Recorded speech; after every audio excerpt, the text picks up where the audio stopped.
Everyone's talking about Cam Coleman, but is Eric Singleton the next Keandre Lambert-Smith?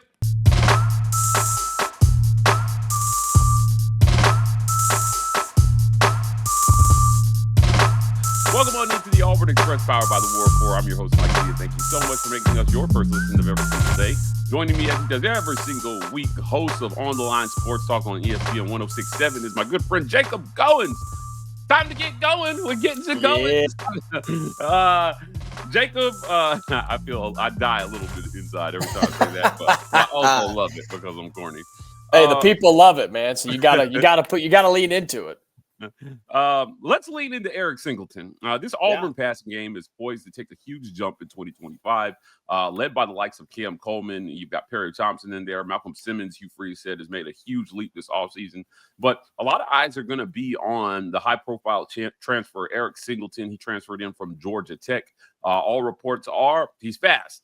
He's real fast. As a matter of fact, he's getting a lot of draft love, as we discussed before we started recording, due to that 4.3, reportedly 4.2 speed that we're hearing about. Talk to me about Eric Singleton. This is a guy who had about 754 yards receiving last year at Georgia Tech. Does he project to be a 1,000-yard receiver in this system, or can we expect about the same amount of production that he had last year at Georgia Tech? I think he's got the potential to be a 1,000-yard receiver, or at least have that sort of a label. But you start to look around at what the entire receiver room is, and it's like, man, it's going to be really hard for several guys to have big-time yards because of Singleton and Cam Coleman and what we're hoping, Perry Thompson or all these guys to become. And plus the tight end position, too. I think Auburn's going to – I say they're going to – I hope they utilize the tight end position this year a little bit more than they have in the past. And so does Singleton have 1,000-yard potential? Easily. No doubt in my mind. And I don't want Auburn fans to get hung up on the idea of, well, he only had 3 touchdowns last year at Georgia Tech. So he had 750 yards receiving, and somebody, when they needed a play, they went to him. When they needed a first down, they went to him. When they had to get a certain amount of yards, they went to him.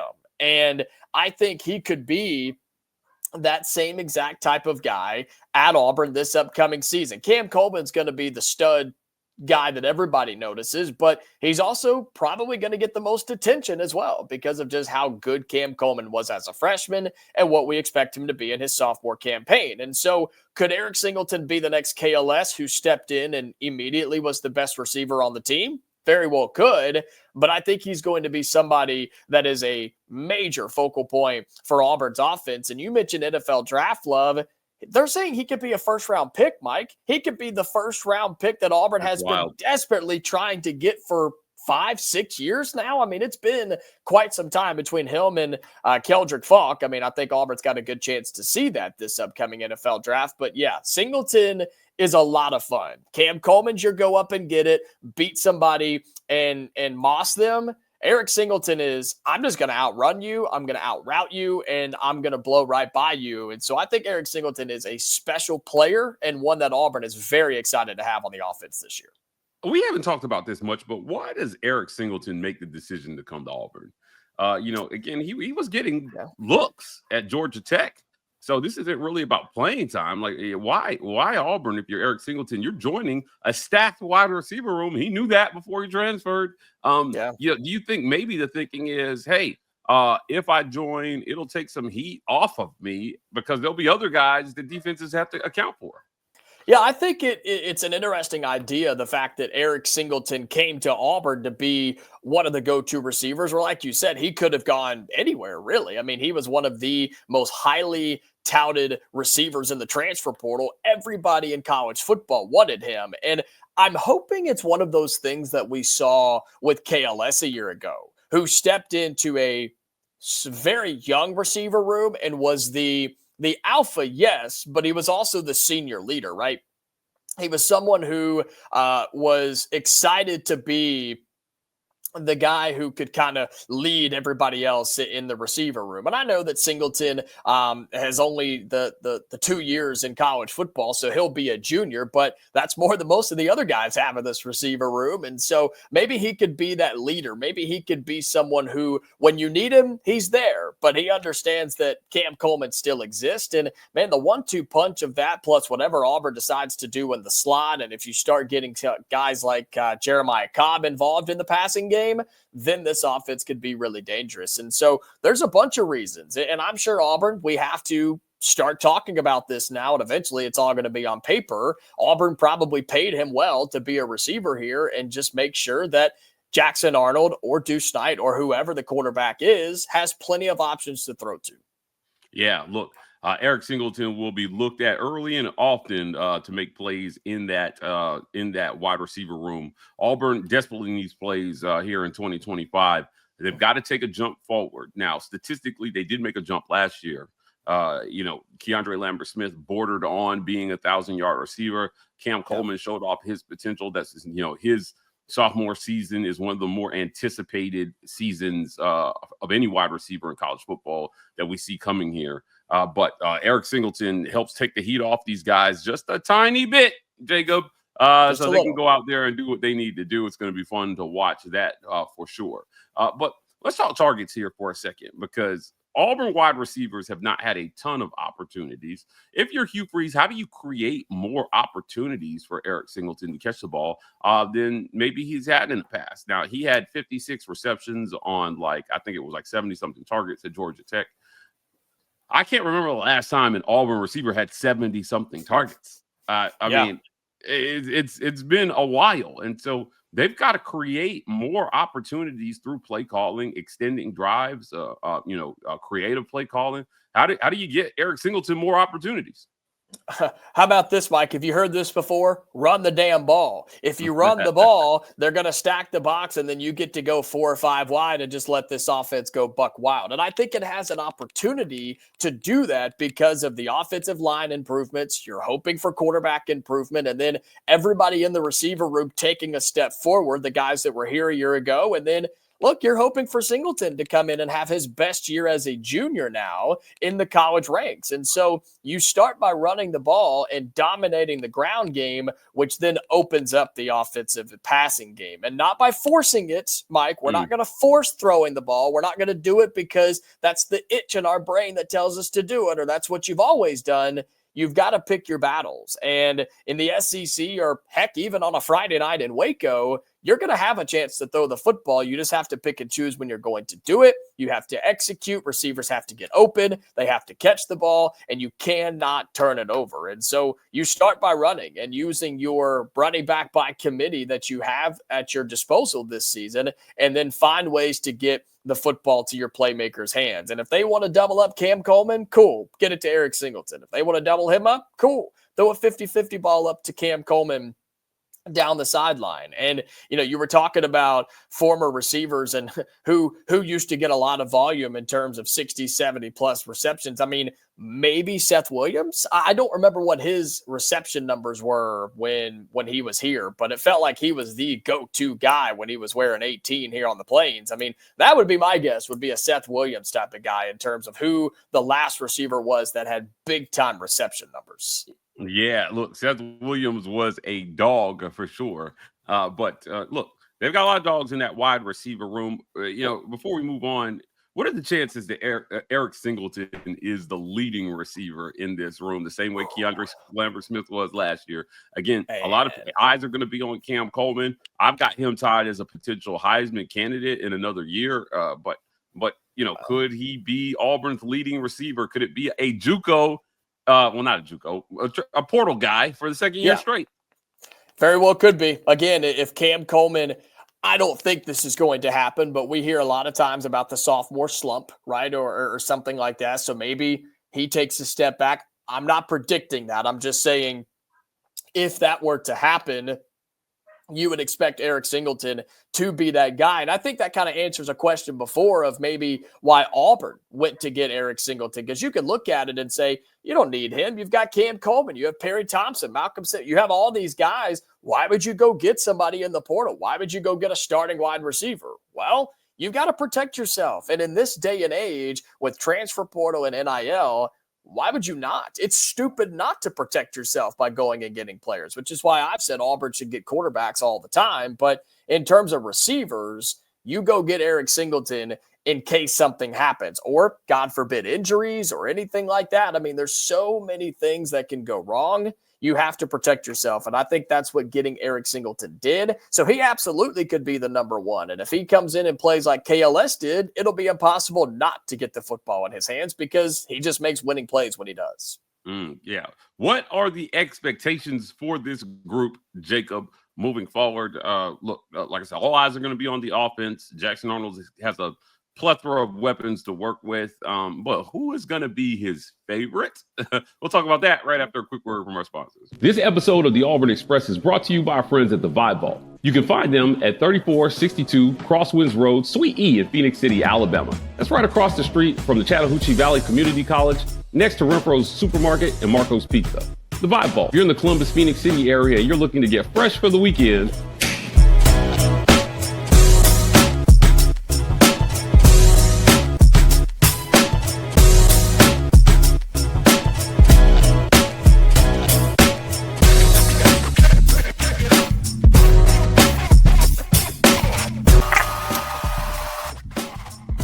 get fresh for the weekend with the Vibe Vault. Not just barbers, lifestyle consultants.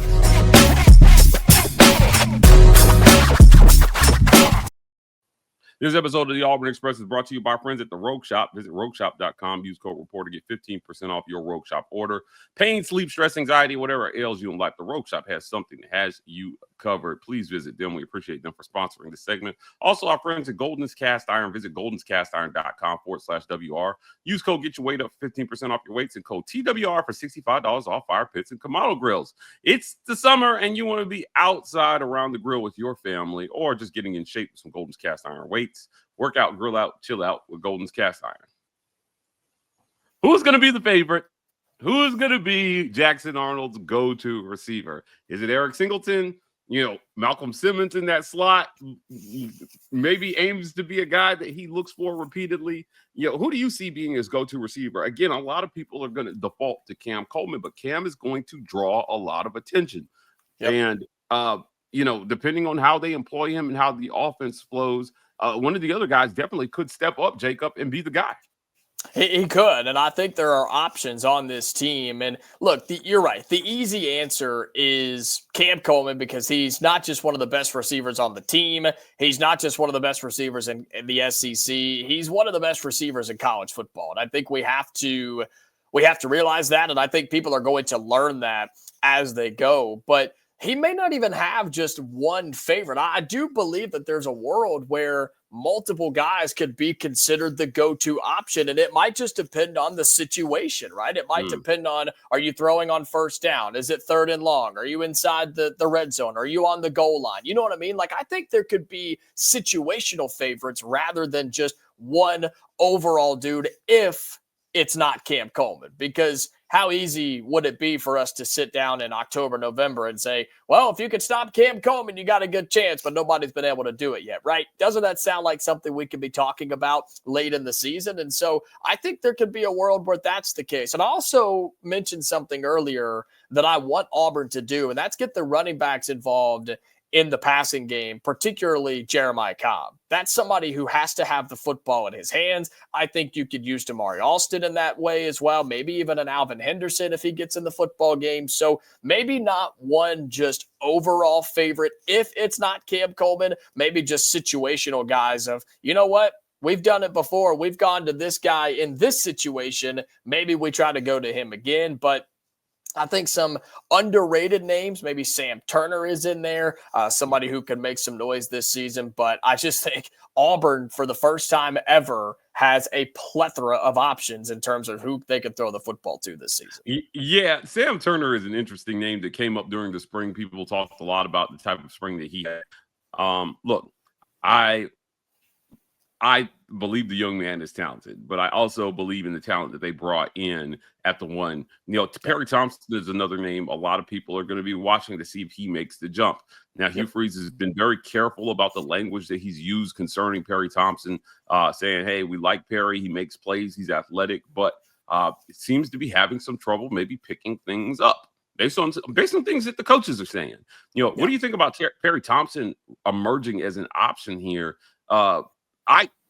I just have questions about how are they going to get all these guys on the field. He hasn't done any 10 personnel since he's been here. He admitted that in my one-on-one interview, but he said that certainly we would see it this year. So, what do you think about Perry Thompson? I think he's somebody, if Auburn wants to be successful, he has to take a step up and take a step forward in the right direction. He has to be an option for Auburn. He has to be a benefit for Auburn. He has to be someone you can throw the football to. And what I don't want to happen is for Perry to see time early, not execute by either not making the right block or not making the right grab or running the wrong routes and things, and then him either get benched or you only go to him in very few situations and all the pressure be on those few situations, right? I mean, you want him to get plenty of volume, plenty of reps, throw him the football in some of these situations where you maybe don't have to, but you have the opportunity to. And you're starting to really nitpick if you think about it that way, but what I'm saying is Perry Thompson has to be somebody that Auburn can rely on. And I think if he's able to make some strides this year, you could talk about him being the guy next year. I think that's something that is realistic if Perry Thompson can improve, if he can prove that he belongs on the field and can run with the best of them like a Cam Coleman or an Eric Singleton. You could think about Perry Thompson being the guy for 2026, right? He could be a wide receiver one for that team if it is Jackson Arnold, Deuce Knight, whoever it is at quarterback. So Perry Thompson's crucial, maybe not this year in being the number one, but he could be down the road. Yeah, Perry Thompson, people forget, top 30 guy overall, like coming out of high school. And he's kind of been the forgotten man here, but certainly during A-Day, we saw a lot of flashes of that potential talent that he has. He made every single kind of catch. A-Day wasn't televised this past year, but Jacob, good God, Perry Thompson is a dude. I think they got to get him on the field if you want to keep him. Otherwise, some of these guys will start looking at transferring. And that's a good point. Eric Singleton's only here for a year, right? Like Cam Coleman's got another year of eligibility after this. We'll see what this Auburn offense looks like, in 2024, 2025. I think you got to make stars. I think you have to make stars out of guys. You got to make draft picks out of guys, particularly on offense. And I was a little disappointed in the draft results, right? Jarquez Hunter, Keandre Lambert-Smith, the association with losing hurt those guys as far as their draft stock is concerned. You got to start to win, and you got to do it using your stars, I think, if you're Hugh Freeze. Great conversation, Jacob. As always, I want to thank you for joining me. Before we get out of here, tell people where they can find you. Yeah, you can listen in Monday through Friday, ESPN 106.7 if you're in Auburn or Opelika. If you're across the state, across the country, tune in ESPNAU.com. We're on the air 2 to 4, Monday through Friday. It's off season, but there's a ton going on right now. You know that, Mike, recruiting and off-season talk. We're getting ready for SEC Media Days coming up in just about a month or so, so we're really excited. Check all of that out, ESPN 106.7 and ESPNAU.com. Guys, that's it for another great edition of the Auburn Express. If you're in the comments after the video, do us a favor. Smash that super thanks button. Show us some love. Help keep the work that we're doing here going. We'll be at SEC Media Days in a few weeks, live from the College Football Hall of Fame in Atlanta, bringing you guys lots of great content. We'll be back. And next time, if you want more content like this, please hit like and subscribe. We are the War Report on every social media platform. TW Report on TikTok. We're signing off. And as always, War Eagle.